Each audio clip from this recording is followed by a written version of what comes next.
Hello everyone, I'm back out in the forest after Storm Bert, and the forest doesn't look too bad considering. There's a couple trees down I think, but apart from that it's just nice and soggy. Here's a nice little display of the candlesnuff fungus. I've mentioned these in a previous vlog about how they have some medicinal properties, but whether or not these are being used on humans yet, I'm not sure. No spores for us to show off today because it's been very wet around here. I think these little nip mushrooms are a type of mycena growing out of this really pretty star moss.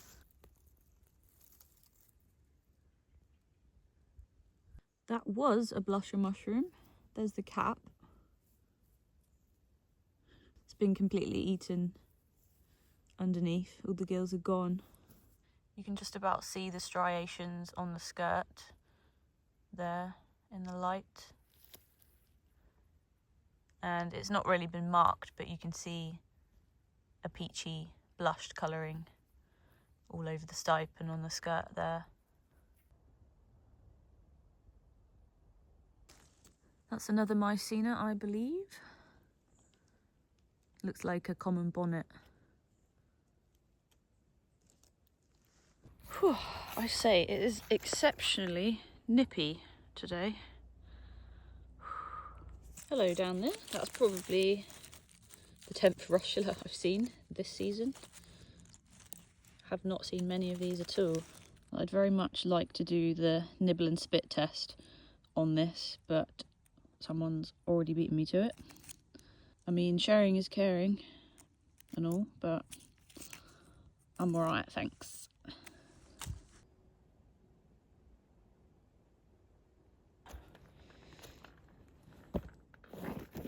Wow, that is slippery. I'm in a forest of baby Christmas trees, trying not to stand on them all. Whoop! Ugh, so gross. What's the matter with people?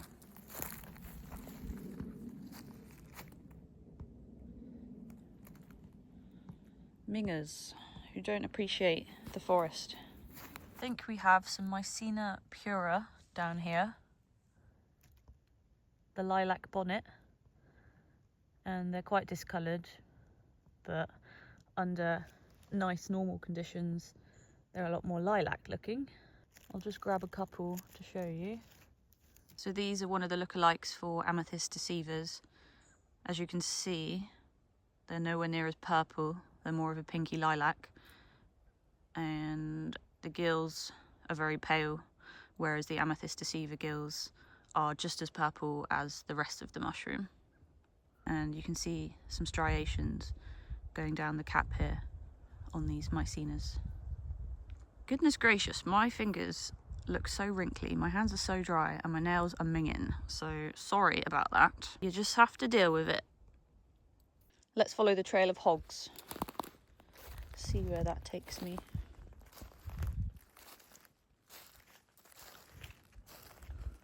Wow, look at those! I've barely found any chanterelles the whole of summer, and here are these massive ones going into December. Hold the fuck up.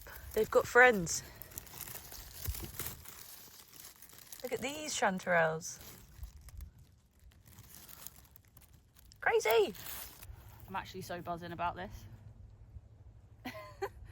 Look at them, they're so big. And they haven't been munched. The tiny ones that I found in summer were always munched by like horses or something. But these ones are perfect. And what's even cooler right now is me discovering these, because this is a new chanterelle species for me. Let's get one out. I don't know all the chanterelle species off the top of my head. Just going by appearance, this looks like the ashen chanterelle, but don't quote me on that. I'll put it in the video when I edit in some text of what this actually is. When you put them together, this one's got a lot of folds and wrinkles. This one, not really so much at all. It's got some little wrinkles, but they don't fold very deeply at all compared to the yellow chanterelle. So these are just perfect to show off the underside. So just like the winter chanterelles, they have forking, wrinkly veins in between the folds. And these are quite wet, so the folds are coming away a bit when I rub them with my fingers. But they are not gills, they're different. And this one is a super funky example. It's really wrinkly and folded underneath. Both of these species here are really abundant, growing all around this tree in the moss. And this is a very young beech tree, actually. There's another one there. If I move these leaves, look, can you see all those in there? Obviously I'm going to leave some of the much smaller ones to continue growing, so then they have a chance of releasing some of their spores. I was just having a gentle dig in the leaf litter to see if there was any more mushrooms poking up. And look at that mycelium. That is wild. Look at that. Just going to put that back down gently. Oh, nice. The chanterelle mushrooms decided to treat me today. So I've got some winter chanterelles as well to add to the bag.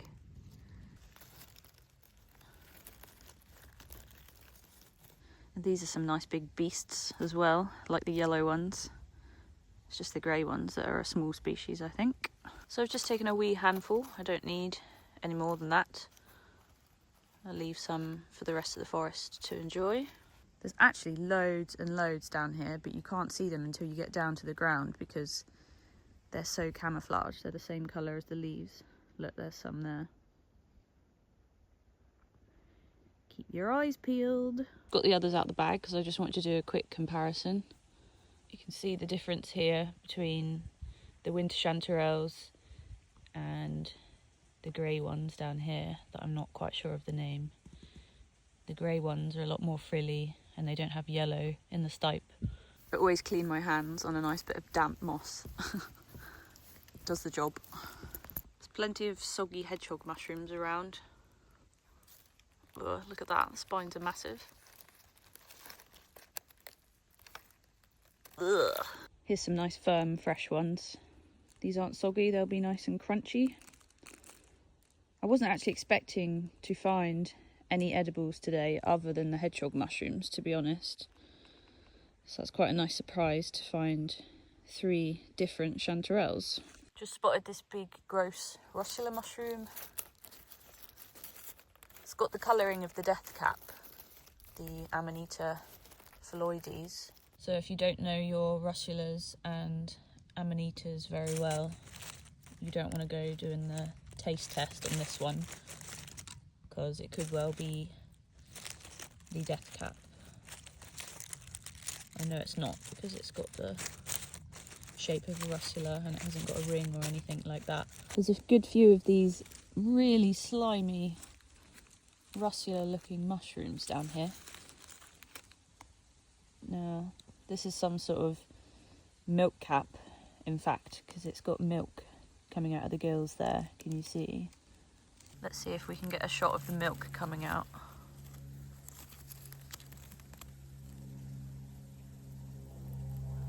Oh, look at it.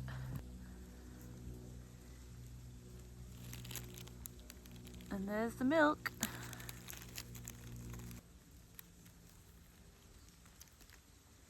Look how quick it comes out. So obviously it's not actually milk.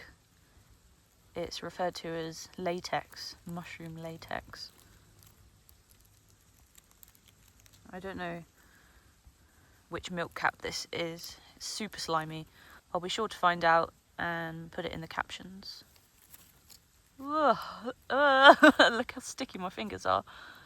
So there's a whole lot of mushroom activity going on this huge fallen beech tree. There are some Ganoderma brackets in there, could be applanatum. Some golden curtain crust on here. Might actually be hairy curtain crust because it looks a little bit fuzzy on the top. There's lots of these gross, dead looking things, and they were probably honey fungus because they're all over the tree trunk. And then down in here, there's lots of old, dead honey fungus. And then there's a little agaricus looking mushroom growing out of all the sludge. Absolutely stinks in there, so I'm not going to go in and get that. There's some super cute little oyster mushrooms here. Now, I'd say these are definitely the grey winter oyster mushroom variety. You can see their colour a lot better when they're young. And then just down here we've got some oysterlings. So they kind of look like very tiny baby oyster mushrooms. And this is probably the biggest that you'll see them. And they're growing on the same log as the oysters, so whilst these are not poisonous, you don't really want to be eating them. I think they are too bitter for consumption. And then not far along from those we have something else, which actually looks quite similar to the oysterlings from above. So these are some very old, rough looking splitgill mushrooms. And I think, like the oysterlings, they're not poisonous, but they're not considered a good edible species either. They actually look like little leaves as well. There's something else on the other side of this log. I'm on the inside now of this magnificent fallen beech, and it's literally ridden with fungus. Look, there's turkey tails, and there's literally hundreds of them. These ones are really nice and big. And there's something else here that's like covered in algae or something. So underneath it looks like a turkey tail, but obviously it's so much bigger. It could be a Turkey.t species related to the turkey tail. I'm not that familiar with the other species, so I'll have to look into that later. I wasn't going to bother shinning up here, but there's just one more thing that I really want to look at. I've managed to climb just up to the top. Look at this lovely little gardenscape just inside this broken branch. There's a little moss garden and some grass and some mushrooms. And there's some little candlesnuff in there. And then a little further along we've got this jelly disc, purple jelly disc fungus. I think they should be called jelly brains because they look like little jelly brains when they're in this form. And throughout their different life stages they can take on quite different forms, so they don't always look like that. Ooh, hang on a minute. I just spotted this as I was about to climb down. So they look like they've got this weird frosty iced coating on the top of them, but it's actually just like fluffy and fibrous. And there you can see the nice detail of the gills underneath. Right then, what goes up must come down. A lush display of some smoky brackets. This is a turkey tail lookalike. Look at them go, all the way down there. Smoky grey paws underneath. Turkey tails are just white paws underneath. And turkey tails won't typically be this colour. As you can see, these don't have many zonations of different colours. There's just a couple of colours that's smudging into each other, and they've got a grey outer ring on there. But most importantly, you just want to look underneath and you can see the grey.